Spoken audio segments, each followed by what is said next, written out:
السلام علیکم ورحمۃ اللہ وبرکاتہ۔ پیارے دوستو، یہ ایک ایسا واقعہ ہے چھوٹا سا کہ آپ کے ایمان کو تازہ کر دے گا۔ وہ حیرت انگیز واقعہ کہ آپ سنیں گے تو آپ حیرت میں پڑ جائیں گے کہ اللہ رب العزت نے ایک بچے کی ولادت کیا ہے قبر میں ہوئی اور اس کی پرورش بھی قبر میں ہی فرمائی، کس طریقے سے اس کی حفاظت کی۔ یہ واقعہ حضرت عمر کے دور کا ہے اور تفسیر سراج الجنان سورہ یوسف میں آیت نمبر 64 کے تحت تحریر ہے۔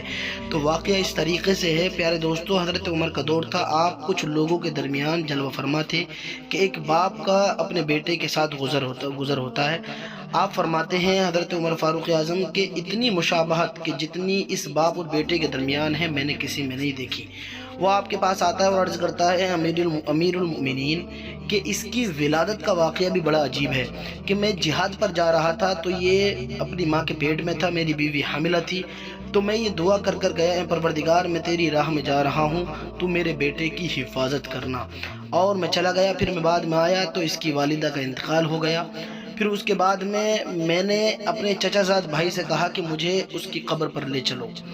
تو جب میں قبر پر پہنچے، ہم شام کے ٹائم رات کے وقت میں، تو کیا دیکھتے ہیں کہ اس قبر سے روشنی نکل رہی ہے۔ تو میرے چچا زاد بھائی سے میں نے پوچھا یہ کیا معاملہ ہے، تو اس نے کہا کہ یہ روشنی ہر رات نکلتی ہے۔ جب میں نے قبر کو کھودنا چاہا تو کیا دیکھتا ہوں کہ وہ قبر خود ہی کھل گئی اور اس میں میرا بچہ صحیح سلامت ہے اور وہ بیٹھا ہوا ہے۔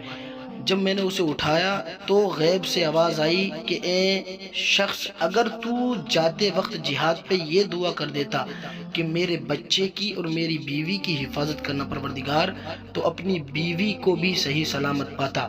تو پیارے دوستو، یہ واقعہ دیکھو کتنا عجیب و غریب ہے کہ اللہ رب العزت نے ایک بچے کی پرورش اور ولادت قبر میں ہی فرمائی۔ تو پیارے دوستو، اللہ جس کی حفاظت کرنا چاہے اسے کوئی نہیں مار سکتا، اس لیے اللہ ہمارے عملوں کو دیکھتا ہے، ہر عمل پہ ہمارے اس کی نظر ہے، تو ہمیں اس کی ذات سے کبھی مایوس نہیں ہونا چاہیے۔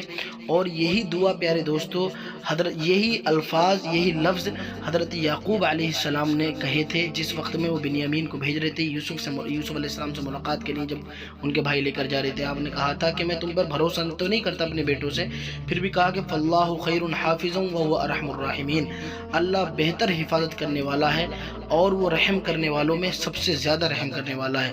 اللہ رب العزت پروردگار عالم جس کی حفاظت کرنا چاہے اسے کوئی نقصان نہیں پہنچا سکتا۔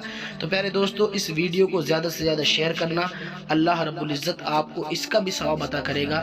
اور اپنے دوستوں میں زیادہ سے زیادہ اس کو شیئر کر پیارے دوستو اللہ کی بارگاہ میں توبہ کریں اور اس کی ذات سے کبھی مایوس نہ ہو۔